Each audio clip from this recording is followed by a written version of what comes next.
Okay, I think we should be live on air. I'm Rachel Eid. I am a planner with Santa Rosa CityBus, and it looks like I might have started a minute too soon, so let me just back up.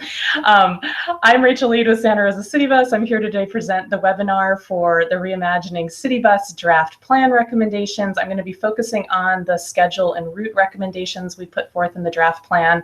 I'm going to walk through a PowerPoint today and then have some time for questions at the end, and I'll give you some information about how you can submit questions that I'll answer live on air today.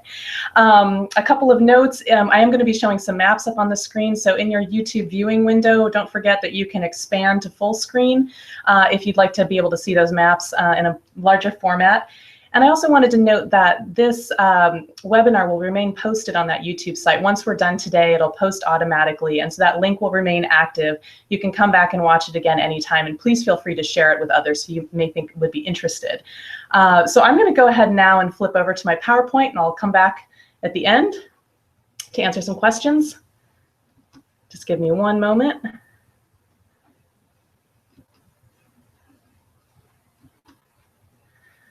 All right, you should be seeing my PowerPoint presentation now. And the agenda for today is that I'm going to go over how we got to this point in the planning process. We've been at this project for about a year now, as many of you know. Tell you what's coming up next in the process. We're getting towards the end, but there's a couple of steps left. Then I'm going to provide an overview of the recommendations in the draft plan. And then finally, I'll answer some questions at the end of the presentation. So if you are watching live today on April 6th, you can email questions tostrinkler@srcity.org. That email address is on the screen there. Please put webinar in the subject line of the email so Susie will be able to find it amid other emails she may be receiving today. So again, that's strinkler, STRINKLER @srcity.org. After the webinar, you're welcome to send me any questions or comments you have at rede@srcity.org. So if you're watching this anytime after April 6th, go ahead and send those questions and comments to me at that email.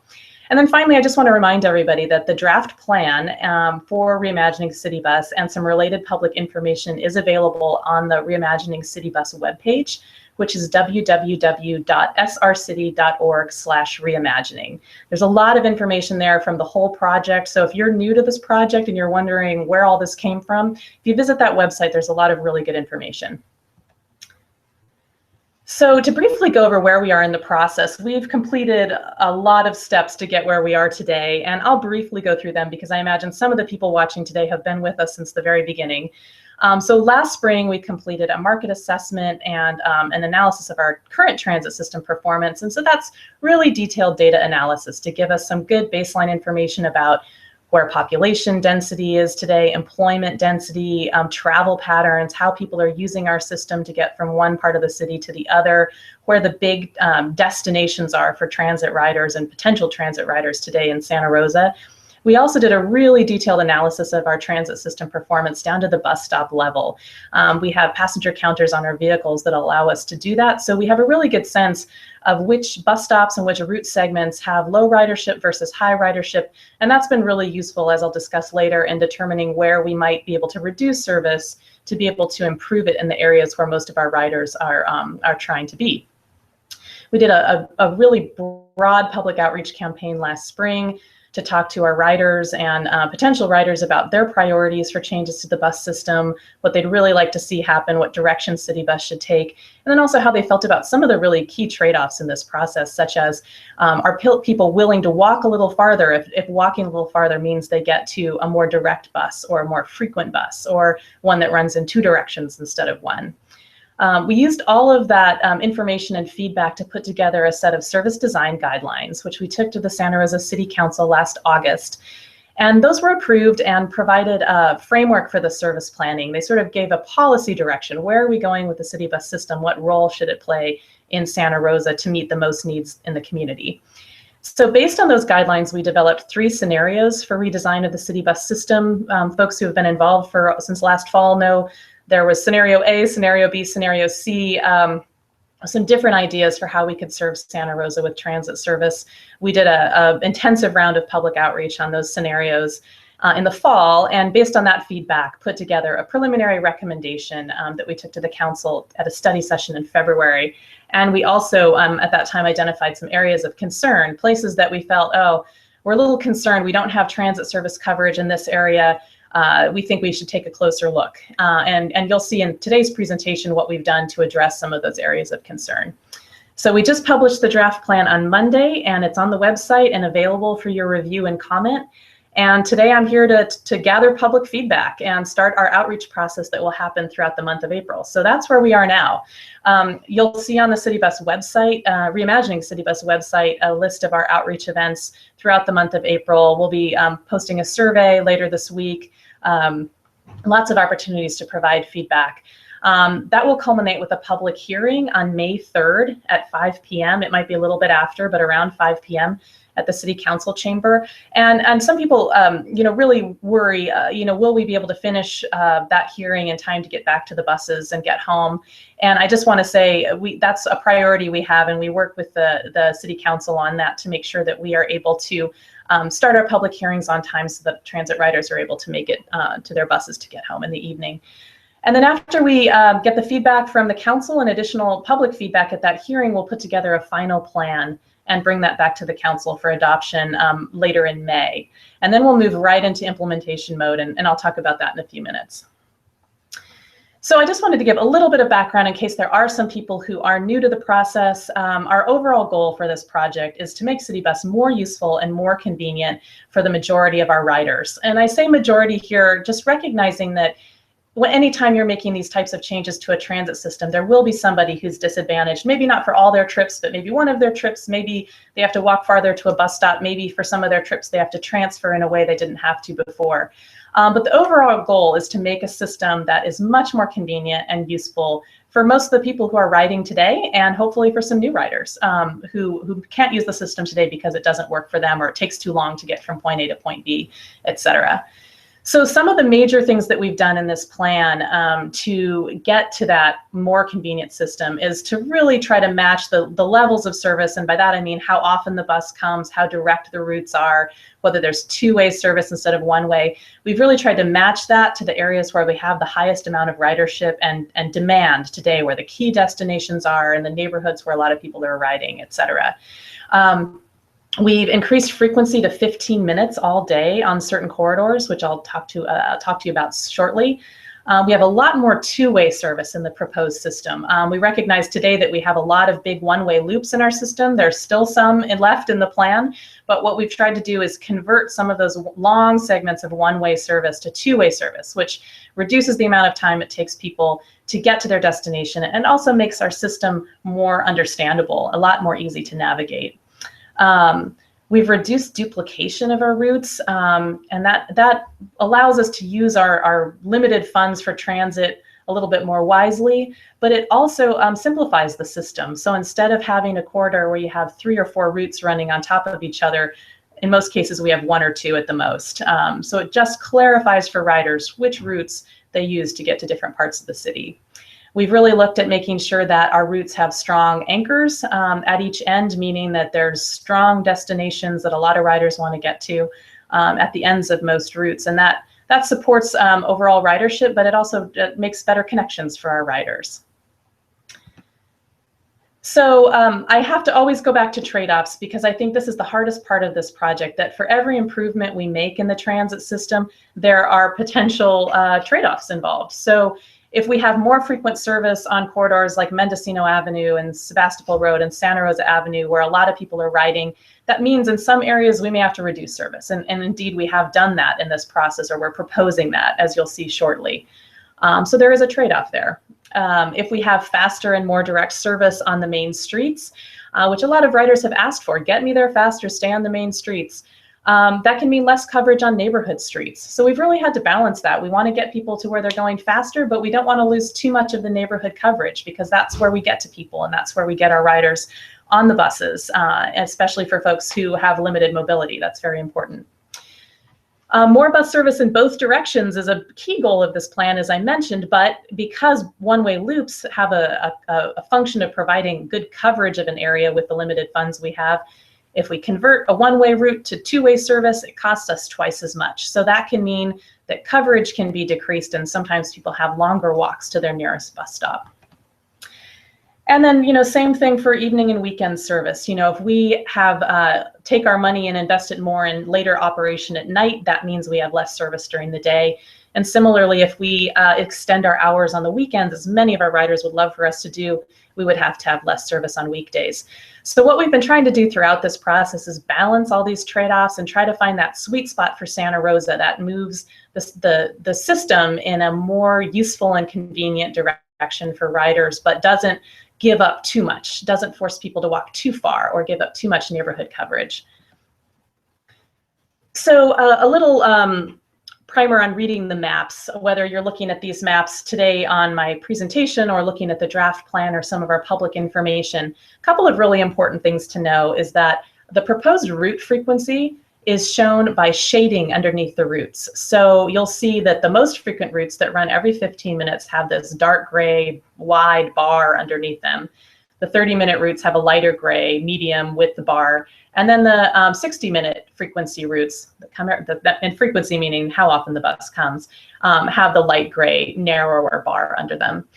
Also, if you don't see an arrow on a route segment, that means it runs in two directions. We only use the arrows to indicate direction if it's a one-way service. So that's a way you can look at the map and understand, oh, that used to be one-way, now it's two-way. I want to note that the routes are numbered in the draft plan, and in some cases those route numbers correspond really well to the service that exists today, but others are completely different. So just go with it. We had to number them something, but we realized in some cases it might be a little bit confusing because the Route 7 that we're proposing looks completely different than the Route 7 we have today, for example. And then I just acknowledging here that we do have reduced coverage. You will see some places, and I'll point it out on a map a little later in my presentation, where we don't have direct transit service coverage in this proposed plan. And the reason for that, going back to the trade-offs, is that they might have been segments with low ridership, and we saw an opportunity to use the resources that we've previously dedicated to those segments to support service in the high ridership areas, improving that service. Or in some cases, there was decent ridership, but there was an opportunity to serve that area in a different way. And I'll point out some of those specific examples later in the presentation. So I'm going to talk first about what we're calling the Phase 1 recommendation. There are two phases to this plan. Phase 1 are the recommendations that fit within the current funding for CityBus. We really wanted to get out of this process a plan that we could implement right away. We didn't have to make riders wait for 2 years, 5 years, 10 years before we had more money. Let's get a new system out there to help people get around better right away. So the Phase 1 recommendation is a set of changes that we would implement later this year in 2016, as soon as we have the plan adopted and finalized, and then leaving a few months, of course, to get ready for implementation and do a lot of public outreach to let people know what's coming. I want to note, in Phase 1, we are not proposing an expansion of weekend service or extended night service. We couldn't afford those improvements and still do what we wanted to do on the weekdays. And we talked to riders about this, and overall riders tended to say, I don't want to give up anything in the weekday hours to get longer Sunday service or night service. Some people did, most people didn't. Most people said, we really want you to do those things, but we can't give up anything during the day. We have, really, we need to maintain those service hours on the weekdays that we have. So that's the approach we've taken. So expanded weekend service and night service are then at the top of the list for Phase 2 when additional funding becomes available. So this is the Phase 1 recommendation map, and I'm going to take a few minutes just to go through the routes at a kind of a high level. And if you've been involved with this process for a while, this map is going to look pretty familiar, although there are some changes since the last recommendation, the preliminary recommendation, that we added to address some of those areas of concern I mentioned earlier. So I'm going to go around the system in a clockwise fashion and just give you some highlights. After the webinar, if you have any questions, feel free to get in touch. We're also going to be available to talk to riders at a bunch of outreach events, as I mentioned. So the biggest move here, just starting on Mendocino Avenue, is this new Route 1 that would run every 15 minutes all day in both directions between the Transit Mall and Coddingtown. So it'd go all the way up to Bicentennial, cross over to Coddingtown, and return. We really think that's the kind of service Mendocino Avenue needs as our strongest corridor, and we really like having that connection over to Coddingtown because that is a difficult connection for a lot of people to make right now going in both directions. We have a new route proposed. This new Route 7 is a new crosstown that connects Coddingtown and Montgomery Village. This replaces a piece of the current Route 4 that comes out of Rincon Valley and over Pacific to Mendocino Avenue. And one thing that we have done for folks in Rincon Valley who are trying to get to the JC, for example, we are working on a time to transfer right here at Montgomery Village. So if you're coming in on Rincon Valley service to Montgomery Village, you'll be able to meet the bus that goes up to Santa Rosa Junior College. So that right now we can only afford to run that every hour, but if it performs really well, that might be something that we want to prioritize increasing to half hour in the future. So the Rincon Valley and Bennett Valley services, we had to make a kind of a hard decision here. Right now what we're showing is the Rincon Valley service, we're calling them now routes 4A and 4B, traveling out Sonoma and Montgomery on one route. So this becomes a route every 30 minutes, bi-directional, two-way service the whole way.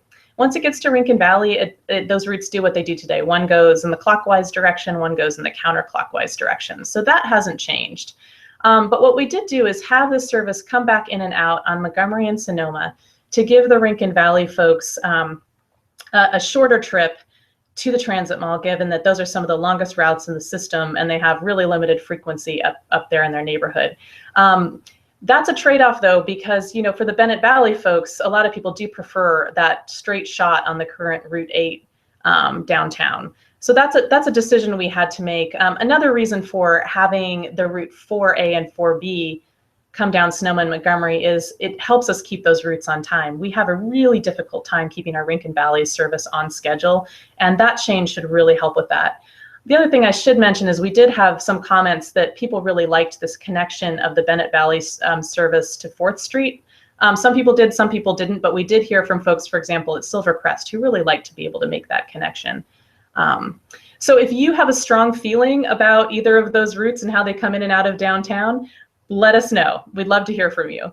Going down to Route 18, we have shortened the Route 18 and made it more into more two-way service, recognizing that it's a very, very long one-way route today, and the ridership is very low. It's not working very well for a lot of people.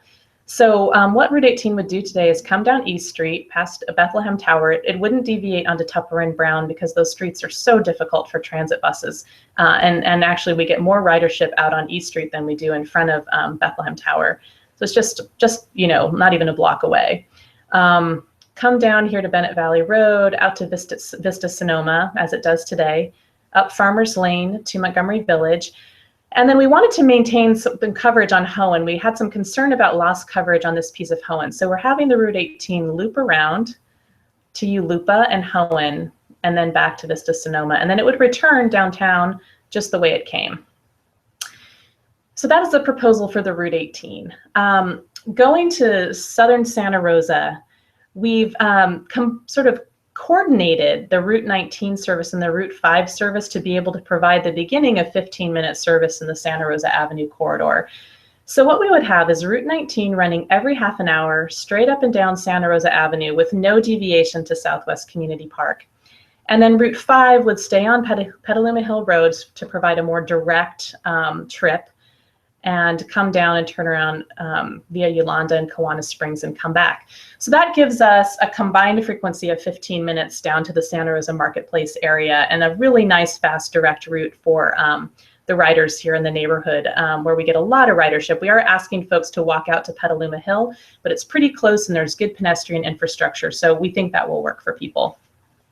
So going over to Southwest Santa Rosa, no changes are proposed to Route 12, except that we are proposing continuing straight up West Avenue instead of deviating onto Delport and McMinn as we do today. We've had a lot of requests to do that from our riders over the years.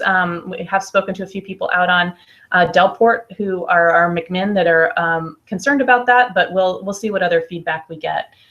Route 15 stays pretty much the same as it is today, except that it will not cover Corporate Center and North Point Parkway. We're going to cover that with Route 9 in a different way. it will just continue straight down to Dutton Meadow and Bellevue, and then come back up Stony Point. And that will still run every hour, but the good news in this plan is that it will run on Sundays, which people have been asking for a long time. So the big move in Southwest Santa Rosa is on Route 9. What we've proposed for Route 9 is breaking it into 2 separate routes. So one route every half an hour would do the North Point and Corporate Center Parkway loop, and then people could come straight back downtown. They wouldn't have to go all the way out to Wright Road as they do today. And then the other route would come all the way out to Wright Road every half hour and turn around. And then what we would do is stagger the schedules for those 2 routes. So there would be a Route 9 bus every 15 minutes all day between downtown and Stony Point Road, where the bulk of our ridership is. We think that's going to be a fantastic improvement for the neighborhood. The other thing we've done is interlined these Route 9 routes with Route 1. So for folks traveling between the Mendocino Avenue corridor and Sebastopol Road, those routes will be connected. So it'll be a 1-seat ride. You won't have to get off the bus and transfer here. You can just continue on. That also provides a nice connection for smart passengers who want to get up to, say, the JC or county administration or Kaiser or some of the other major employers in the Mendocino Avenue corridor. So going to the northwest portion of the city, we're getting there. Hang in with me, we're almost there. There's some interesting changes proposed here. On the Route 3, there isn't a major change proposed. Well, it is sort of major.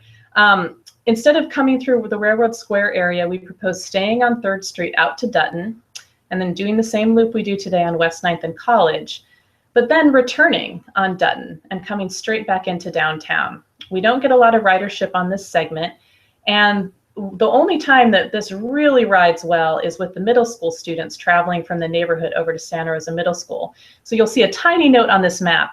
At the bell times in the morning and the afternoon, what we'll do is we'll extend this route over to serve Santa Rosa Middle School. So the middle school students will still have that direct trip because we fill up a whole bus in the morning and the afternoon taking students over there. Another big move in the Northwest is this new proposed Route 6. So what we've done is we've taken 2 big one-way loops, one on the current Route 6 and one on the current Route 11, and we've combined them to make one route that travels between the Transit Mall and Coddingtown every half an hour, 2 directions, not just one. So this would be 2-way service for these areas for the first time. And that would run every 30 minutes all day. We do lose some coverage by making those changes, and I'm going to talk about that in a minute. But we think those cover the areas where we get the bulk of the ridership on the Route 6 and the Route 11, with the exception of this corner, which I'll talk about in a minute.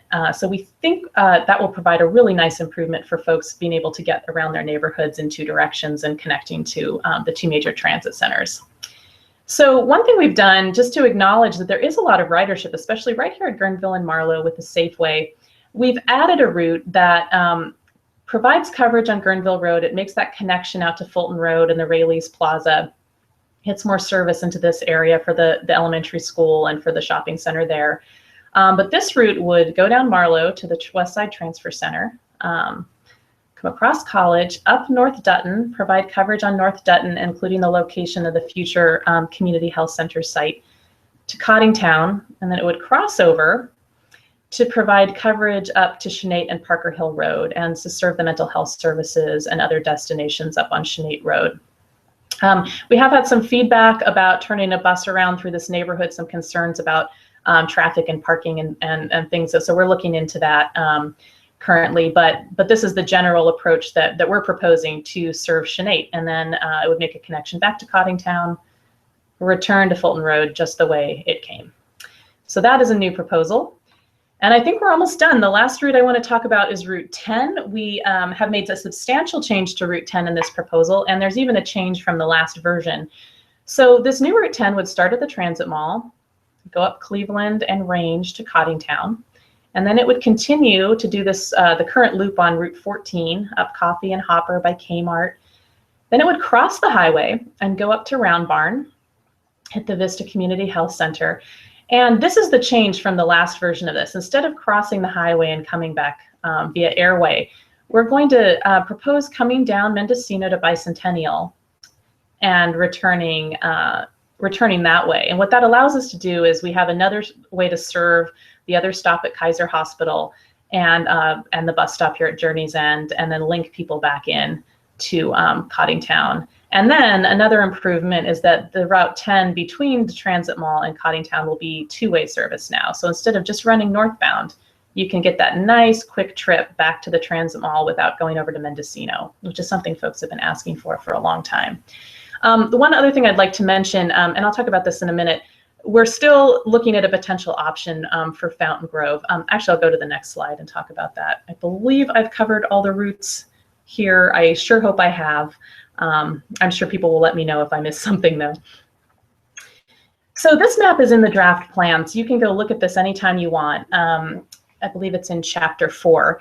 This is a map of the segments of streets where we currently have bus service, where we would not have direct bus service under this proposal. We wanted to just make that really clear for folks so they could evaluate it. So those red segments you see on your screen are places where we would not have direct bus service. And some of them may come as a surprise to you, others may not. I'm going to talk about some of the major ones right now. The Fountain Grove area, we get very light ridership in that area, and it's pretty far from our core service. However, we do have a small group of very a dedicated regular riders in that area. And so we put on our public information that we're still looking at options for that area, because we hope that we can work out maybe a partnership with some of the employers up there that are interested in smart shuttles. You know, is there a way we could leverage some of the other service that's out there to provide access to Fountain Grove? So if you are a rider who regularly, who lives in the Fountain Grove area or works up there, and you haven't been in touch with me yet about your needs, please shoot me an email. We really want to understand what the needs are. One thing we could look at potentially partnering on is something like a commute hour service where we get people to work in the morning and home in the evening. But we really need to understand what people need up there. So a couple other places I want to point out.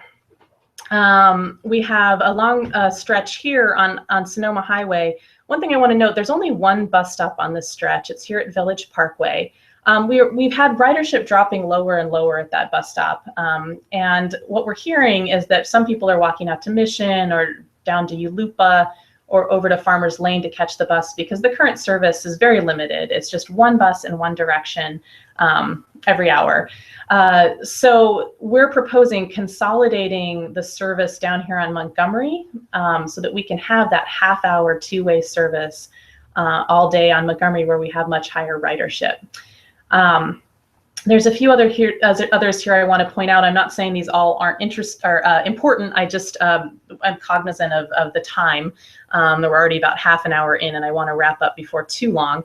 Aston and Henley, as I mentioned before, is an area where we do get a large amount of ridership. However, it is very close to Petaluma Hill Road, good pedestrian infrastructure, and we think that actually it'll be better service. If folks can walk out to Petaluma Hill to get the bus, they'll get a faster and more direct service to get them where they need to go faster. We talked about Delford and McMinn.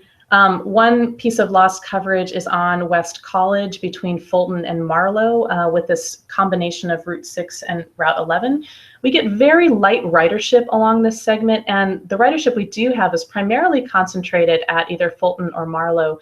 So we think folks will be in pretty good shape there overall because they will still have access to service on Fulton and Marlow. But if you live on this segment and disagree, please do get in touch. We talked a bit about this segment of Marlow already, that we're providing a little bit more service here. Folks may need to walk down from West Steele or up from Guerneville to get to the elementary school, for example. But we think that that's very doable given the infrastructure there.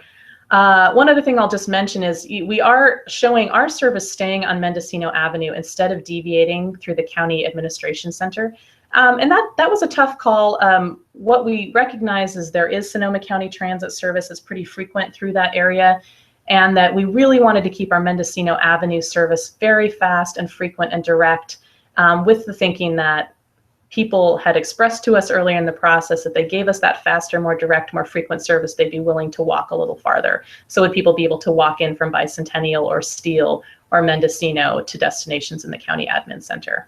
I do want to mention one other thing I forgot that's significant. So one other piece of lost coverage is this segment of Montgomery between Brookwood and Farmers Lane. Part of the difficulty here is we have routes right now on both Montgomery and Sonoma that are 1 block apart. And in transit service planning terms, that's duplication of services. Essentially, you're doubling up your resource in essentially what is one corridor. We have shown the service on Sonoma because we actually have much higher ridership on Sonoma, even though the hospital's on Montgomery. So that's what we've picked. But definitely looking for feedback.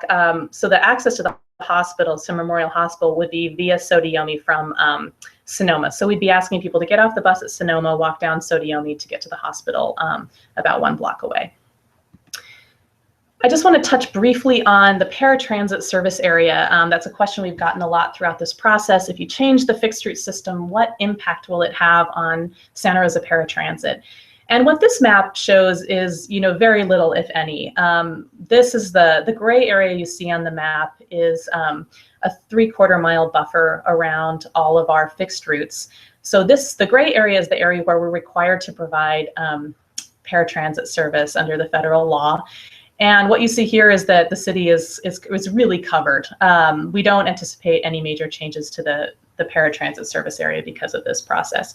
And I actually am going to flip back to the slide before. I didn't mention the gray area on this slide shows the area that's 1/2 mile from the proposed routes. And 1/2 mile is often used in transit planning because it's about a 10-minute walk. And so what we're trying to show here is the areas that are within 10-minute walk of a transit service in this plan. And it's not dramatically different from what exists today.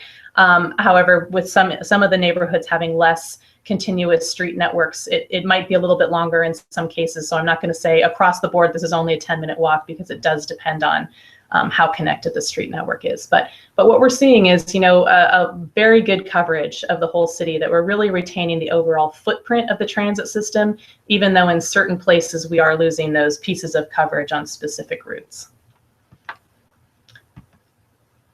So I'm very briefly going to touch on the phase 2 recommendation. I'm looking at the clock.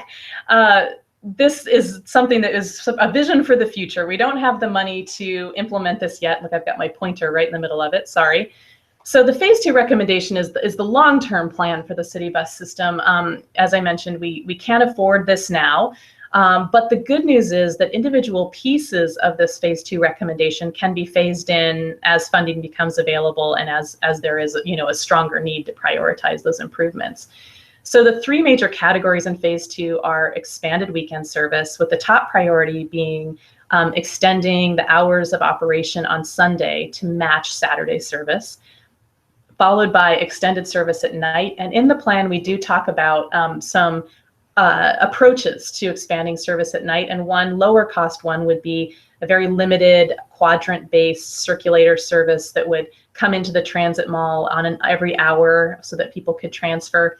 It wouldn't be a high quality, a high level of service compared to the daytime service, but it would provide a lifeline option at night for folks who need to get back from school or from work or from other activities. And then the third category is frequency improvements and route restructuring. And I'm going to show you a map that, that illustrates what we're thinking of in that area.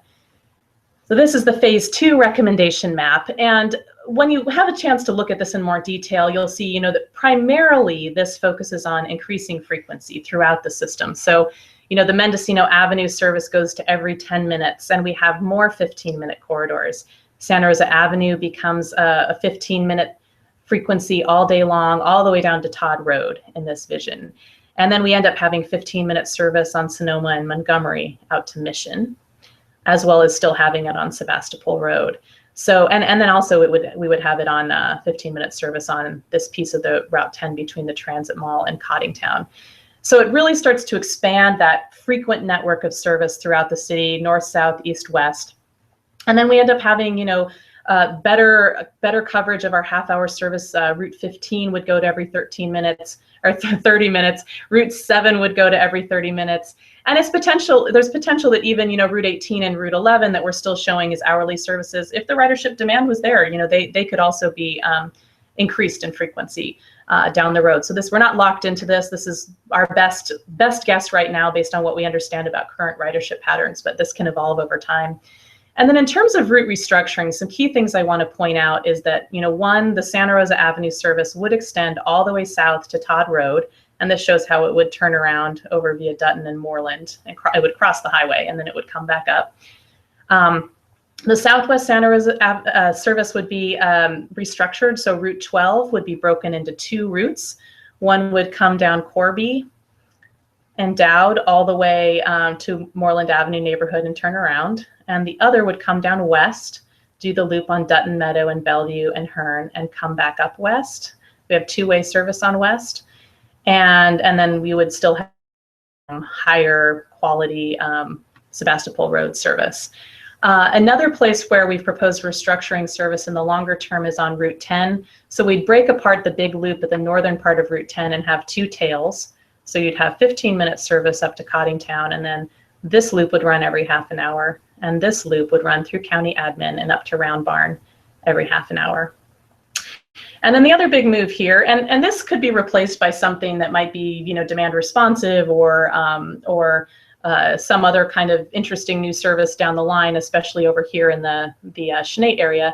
But this Route 11 that we've proposed in the Phase 1 recommendation, we've proposed extending it all the way across Chanate over to Rincon Valley to provide, you know, a full northern crosstown connection for folks. It's an interesting concept. It's a big move, something that we can look at in the future. So would love to have feedback on that. So I believe that gives us the quick overview of Phase 2. There's more information in the plan, lots more detail. If you really want to dig into these Phase 1 and Phase 2 recommendations, please see the chapters 4 and 5 in the draft plan. So I don't think we've received any questions yet for the live webinar, but if you still have a burning question and want to shoot it over to Susie, it's strinkler@srcity.org. Again, please put webinar in the subject line. And again, you can always send me questions or comments after the webinar on April 6th, and we'll get back to you. Again, just emphasizing the draft plan and some public information is available on the website. So there's lots more information there if you really want to understand these proposals in more detail. So I'm going to flash back to me one more time. I just have one more thing I want to show you while I'm waiting to see if we have any final questions. One moment. Okay, I think we're back to me. So one thing I wanted to just make sure people were aware of is we do have this new brochure that's out on all of our buses today in English and Spanish. Actually went out last week. You may have already seen it. It's at the customer service counter here at City Hall, and it's at various locations in the community, and we'll be distributing them at all sorts of events and meetings in the next month. So we recognize a lot of our riders don't have time to go through a 100-page plan to figure out what we're proposing. So what we did is we took the elements of the recommendation that we think the riders will care most about, and we put it into this brochure. So if you pick this up, what you'll have is information about the upcoming outreach events, times and dates and locations, information on how to comment on the plan, some background about how we got to where we are today and some of the highlights of the plan. There's a handy chart that shows you, if you ride this route today, which routes should you look at in the proposed plan for Phase 1. It also shows the frequencies that are proposed for weekdays and Saturdays and Sundays on the new routes. And then on the back, there's a large map. So if you really want to dig in and understand the service, you can get this piece, go through the map. Each route has a little bubble that tells you about the frequency and some of the highlights. So definitely plan on picking up this, this piece when you're out on the buses or out in the community. If you work for an agency or organization that, that works with a lot of transit riders and you'd like some hard copies in English and Spanish, get in touch with us. We will be happy to bring them by. We appreciate you getting this information out to people for us, so definitely let us know if we can help you with that. I haven't seen any questions come in, so I just want to end by saying, and I will note, if you've sent a question and I finish the webinar before I respond, I will get back to you via email, don't worry. So I just want to say, please do comment. This is not a done deal yet. We feel pretty solid about these recommendations, and we've really worked hard to respond to what the majority of the community has been asking for, as well as really use the data to understand where the ridership patterns are. But we really do want to hear from you, and this is a really good time. Once we get to the final plan, it's harder to turn on a dime and make changes. So definitely speak up, get in touch, come attend our meetings, and let us know. And please let us know what you like as well as what you don't like about the plan. It's really helpful to also hear from people that say, I love Route 1, don't change that, or I like this or that, or that helps us to know what it's important to retain as well as what we might want to take a second look at. So with that, I haven't seen any questions come in from my colleagues, so I'm going to wrap up for today, but hope to see you at some of our meetings. And thanks as always for participating and for helping us with this new system that we're trying to get off the ground. Thanks so much.